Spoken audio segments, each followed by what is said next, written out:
Welcome to S. Chand Academy. My name is Aditya and you're watching these videos through S. Chand Academy on their books written by Lakmeer Singh and Manjeet Kaur. So S. Chand Academy brings you these videos to follow up the books by S. Chand Publishing itself so that you can learn them page by page by understanding through these videos.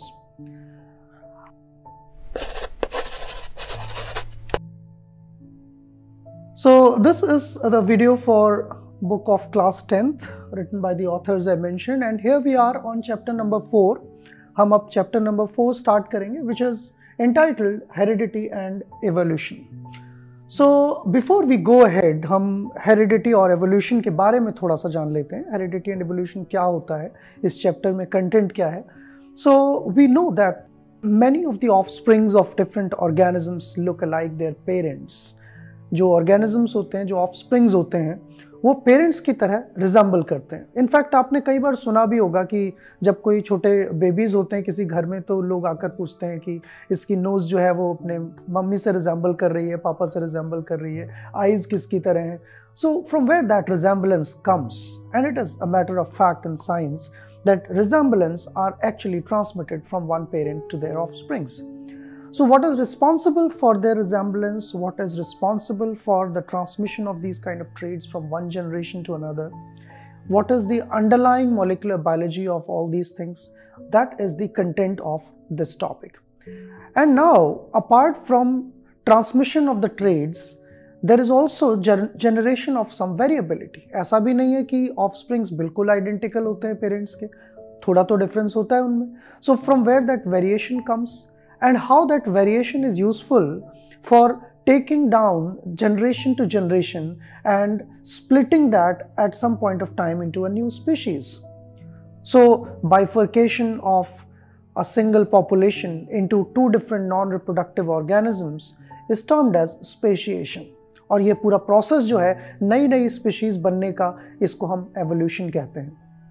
आप खुद ही imagine करके देखिए कि आज से 2.5 million years और उससे पहले ह्यूमंस नहीं थे. So how humans appeared. और भी अगर हम टाइम में पीछे जाएं, we will see that different species they have originated and some of them have become already extinct.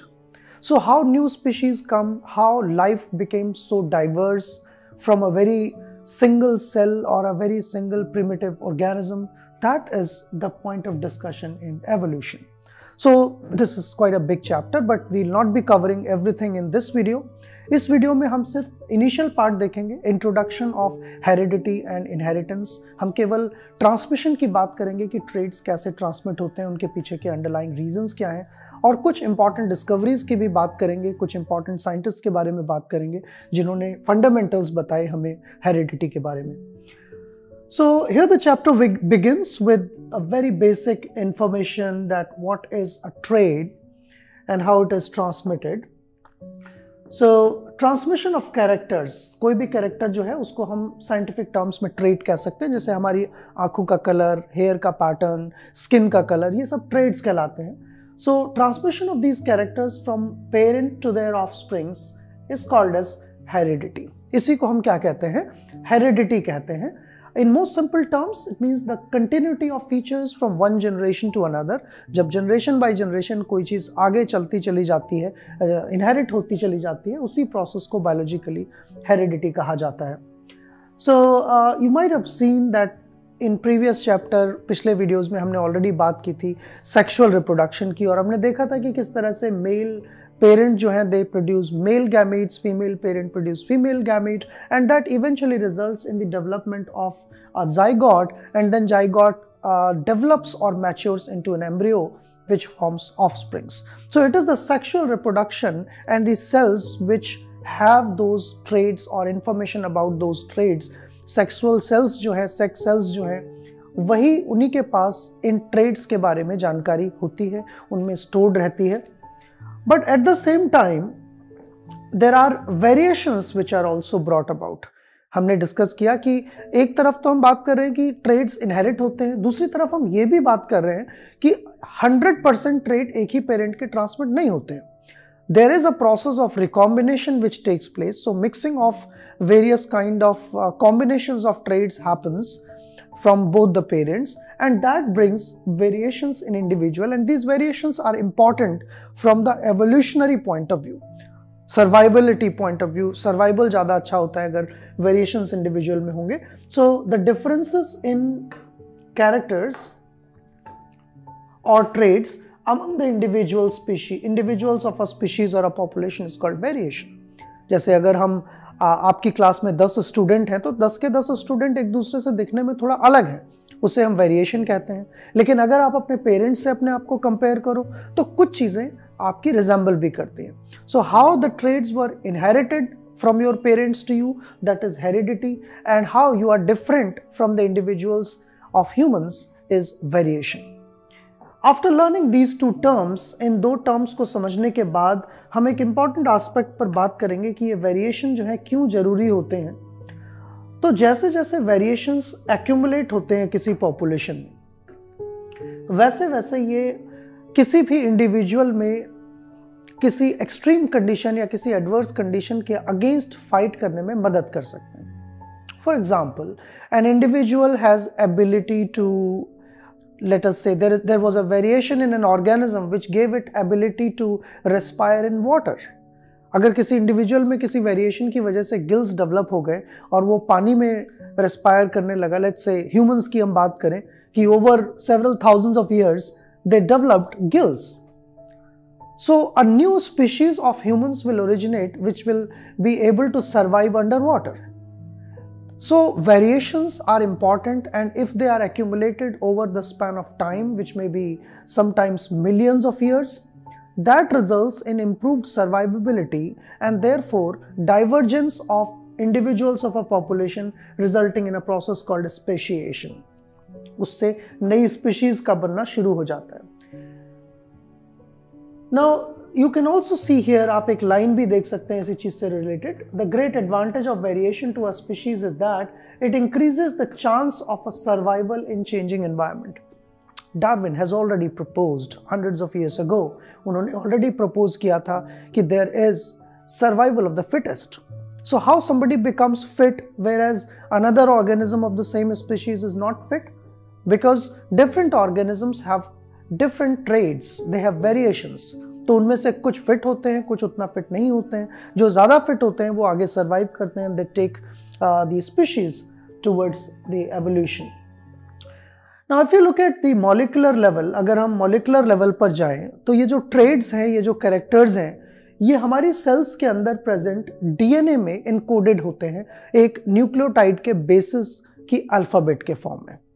And the macromolecular structure जो डीएनए है वो एक असेंबली के फॉर्म में होता है, एक बड़े स्ट्रक्चर के फॉर्म में होता है जिसको हम क्रोमोसोम कहते हैं. It is basically a thread like structure inside the nucleus of a cell which is made up of DNA.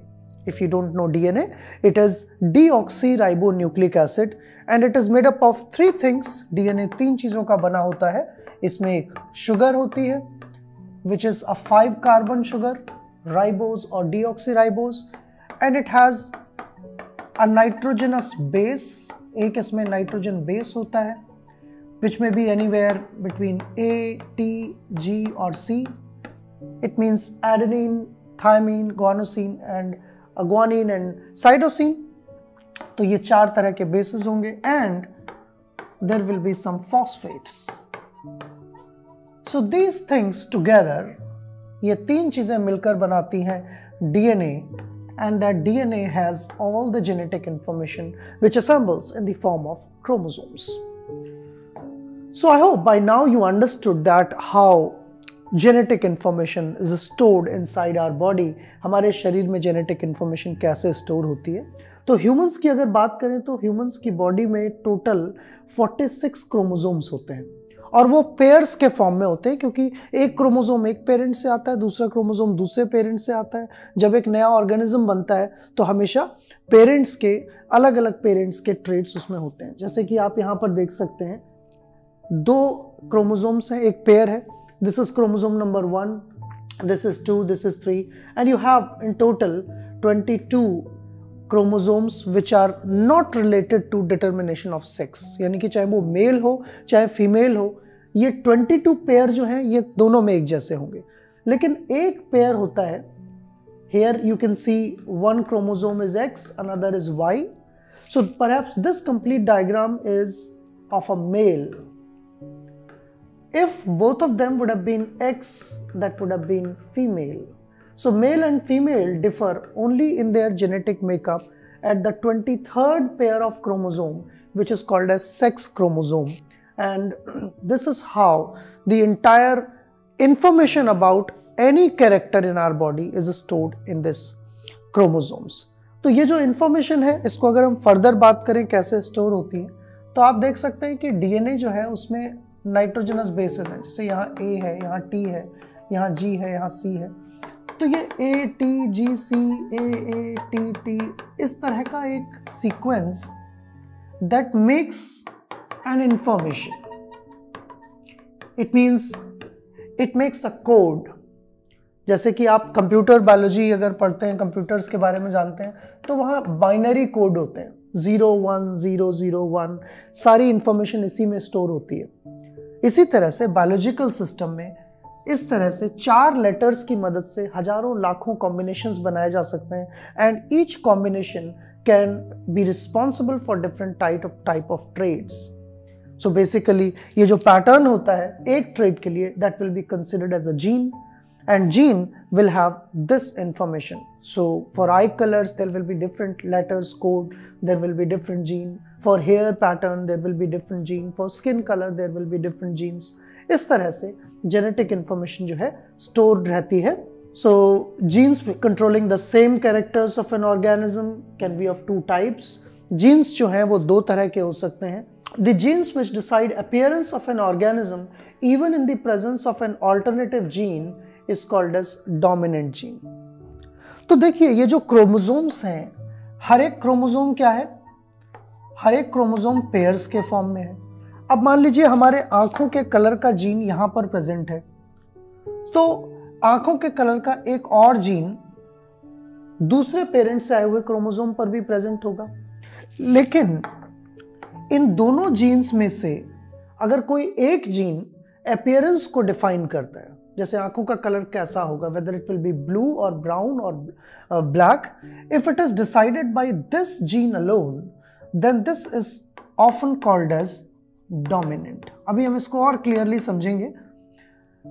So genes in an individual will always be paired, हमेशा 2 gene होंगे किसी भी चीज के लिए, लेकिन एक जीन उसमें से अपीयरेंस के लिए रिस्पॉन्सिबल होगा, उसे हम डोमिनेंट जीन कहते हैं। और जो दूसरा जीन है जो अपीयरेंस के लिए रिस्पॉन्सिबल नहीं है बट प्रेजेंट है, that is called as a recessive gene.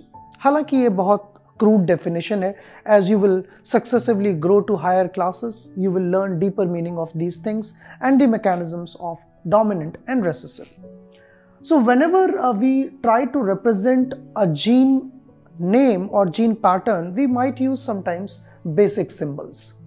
जैसे कि हम एक प्लांट के क्रोमोसोम की बात कर रहे हों और प्लांट में एक ट्रेड हमने यूज किया, प्लांट की हाइट। ये क्या है? ट्रेड है, एक कैरेक्टर है प्लांट का। सो एक ट्रेड हो सकता है कि वो प्लांट जब ग्रो करे तो शॉर्ट रह जाए, या फिर एक ट्रेड हो सकता है कि प्लांट टॉल हो जाए। So height of the plant is a trait which will be controlled by 2 different type of genes. We can represent it symbolically. हम इसको लिख देते हैं कैपिटल T और इस ट्रेट को रिप्रेजेंट कर देते हैं स्मॉल t से। This is how we represent traits in genetics or inheritance biology और heredity.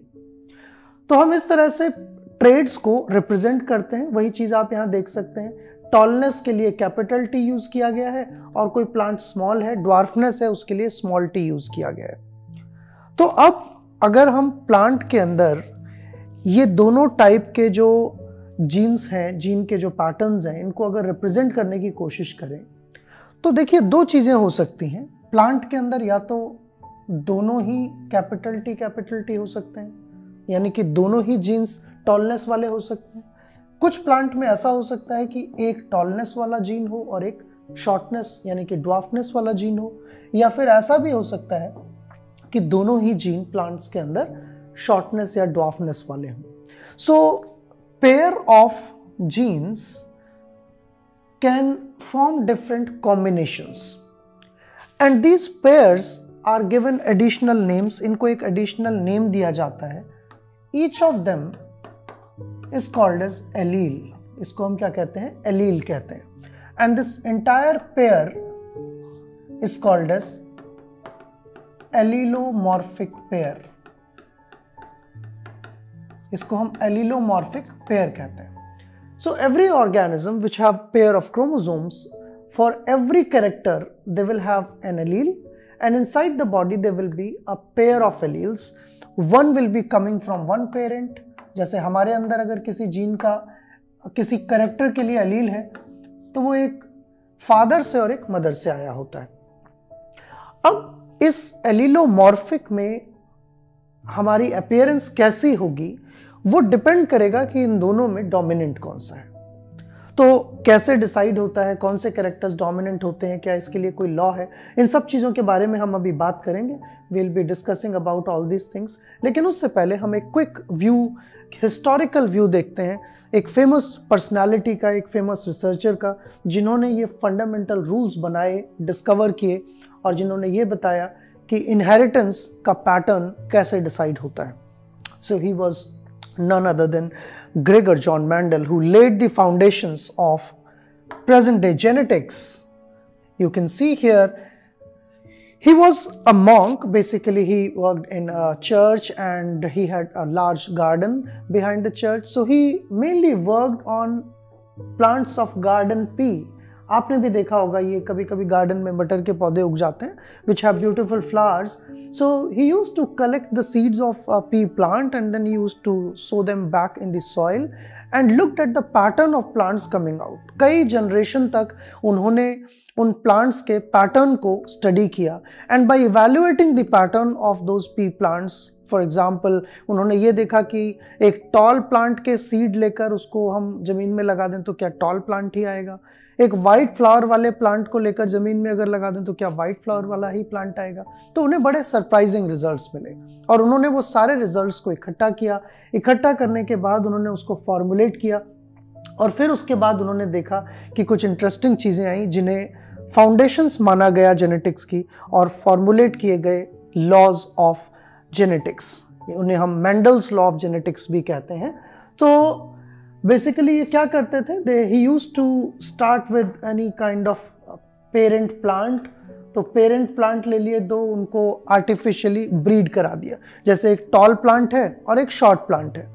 सो जब उन पे फ्लावर्स आए तो उनकी क्रॉस ब्रीडिंग करवा दी, एक के पॉलन दूसरे पर ट्रांसफर कर दिए. So this is how he used to work with and he did crosses across different traits like tall and short plants with yellow seeds and green seeds, plant with wrinkled seeds or full seeds.